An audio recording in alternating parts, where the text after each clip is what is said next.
कहीं रास्ते में गम का अब्र ना बरसे कोई, इसी डर से है निकलता नहीं घर से कोई।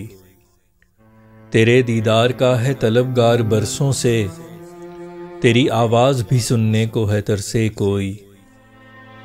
अब से पहले नहीं था इश्क पे यकीन मुझको, नहीं तुझसा कभी गुजरा था नज़र से कोई।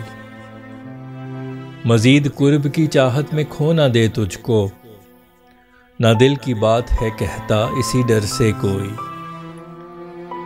तू कैसी आस में दामन उठाए बैठा है, ना पा सका है वफा हुस्न के दर से कोई।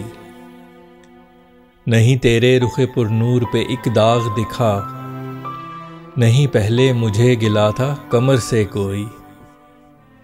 है दिल के मामलों में जोर या सख्ती कैसी, कभी है पा न सका इश्क जबर से कोई।